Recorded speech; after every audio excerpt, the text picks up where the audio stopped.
2026-da Azərbaycanla müharibə riski, Ermənistan kəşfiyyatı. 2025-ci ildə yüksək səviyyəli intensiv ikitərəfli danışıqlar, eləcə də 8 avqustda ABŞ prezidenti Donald Trumpın fəal iştirakı ilə əldə edilmiş Vaşinqton bəyannaməsinin və sülhün yaradılması və dövlətlərarası münasibətlər haqqında sazişin imzalanması nəticəsində hərbi eskalasiya ehtimalı əhəmiyyətli dərəcədə azalıb, sülh yolu ilə həll ehtimalı isə artıb.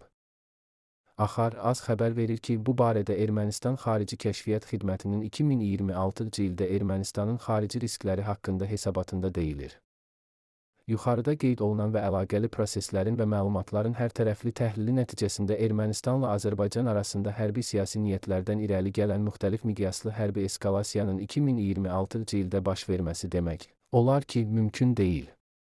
Həmçinin hərbi siyasi niyyətlərdən irəli gəlməyən lokal hərəkətlərin və ya insidentlərin baş verməsi ehtimalının çox aşağı olduğunu hesab edirik. 2026-cı ildə Ermənistanla Azərbaycan arasında sərhədlərin delimitasiyası və demarkasiyası proseslərində, ikitərəfli ticarət-iqtisadi təşəbbüslərdə və sosiomədəniyyətlərarası dialoqda daha da irəliləyiş ehtimalı var. Əgər regional infrastruktur blokdan çıxarılarsa, artıq davam edən proseslərdə də irəliləyişlər qeydə alınacaq. Eyni zamanda, əlaqə prosesləri hesabına regionumuzda təsir göstərmək və maraqlarını gücləndirmək istəyən dövlətlərin zərərli hərəkətlərinin riskləri 2026-cı ildə artacaq hesabatda bildirilib. Ermənistan tərəfindən müraciət daxil oldu ki, artıq Ermənistandan Rusiyaya tranzitə icazə verilsin. Axar az xəbər verir ki, bu fikri Prezident İlham Əliyev Davosda Avrasiyanın iqtisadi özünəməxsusluğunun müəyyənləşdirilməsi mövzusunda panel iclasında çıxışı zamanı səsləndirib. Biz de facto olaraq birtərəfli şəkildə dəhlizləri Ermənistan üçün açdıq. Bəli, hazırda nəqliyyat Gürcüstan vasitəsilə həyata keçirilir. Amma bir gün Ermənistandan birbaşa Azərbaycan vasitəsilə tranzit təmin ediləcək və o gün uzaqda deyil, Prezident bildirib.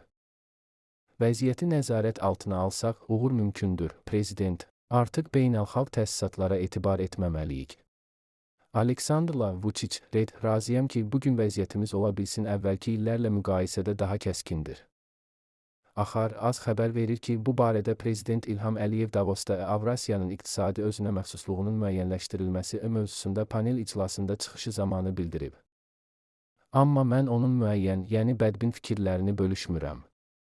Çünki vəziyyəti nəzarət altına alsaq, milli maraqlarımızla bağlı öhdəlikləri kifayət qədər götürsək, o zaman xalqların uğur qazanması mümkündür, Prezident bildirib. Prezident, onlarla istənilən əməkdaşlığı dayandırmışıq. Artıq uzun illərdir ki, biz Avropa Parlamenti və Avropa Şurasının Parlament Assambleyası ilə istənilən əməkdaşlığı dayandırmışıq. Axar az xəbər verir ki, bu sözləri Prezident İlham Əliyev yanvarın 20-də Davosda Euronews televiziyasına müsahibəsində Azərbaycanın Avropa Parlamenti tərəfindən daim tənqid olunmasına münasibət bildirərkən deyib. Biz artıq buna reaksiya vermirik, deyən dövlətimizin başçısı bildirib ki, ölkəmizə qarşı olan bu qərəzli vəziyyət Azərbaycanın müstəqil siyasətini həzm edə bilməyən xüsusi lobbiçi qrupların, xüsusi qüvvələrin fəaliyyətinin nəticəsidir. Artıq uzun illərdir ki, biz Avropa Parlamenti və Avropa Şurasının Parlament Assambleyası ilə istənilən əməkdaşlığı dayandırmışıq. Biz Avropa Komissiyası ilə əməkdaşlıq edirik və bununla kifayətlənirik, Prezident İlham Əliyev deyib. Düşünürəm ki, Ermənistanın özünün Azərbaycanla əlaqələri yüksək qiymətləndirdiyi bir vaxtda, bizi heç vaxt etmədiyimizdə, o cümlədən Ermənistana qarşı təcavüzkar mövqedə olmağımızda ittiham etməklə Avropa Parlamenti özünü çox qəribə vəziyyətə salır. Ötən ilin avqustunda Ağ Evdə Azərbaycan və Ermənistan arasında sülh müqaviləsi paraflandı. Mən ümid edirəm ki, Avropa Parlamentinin üzvləri özlərində cəsarət taparaq Azərbaycana qarşı ədalətsiz mövqelərini yenidən nəzərdən keçirəcəklər, Prezident bildirib.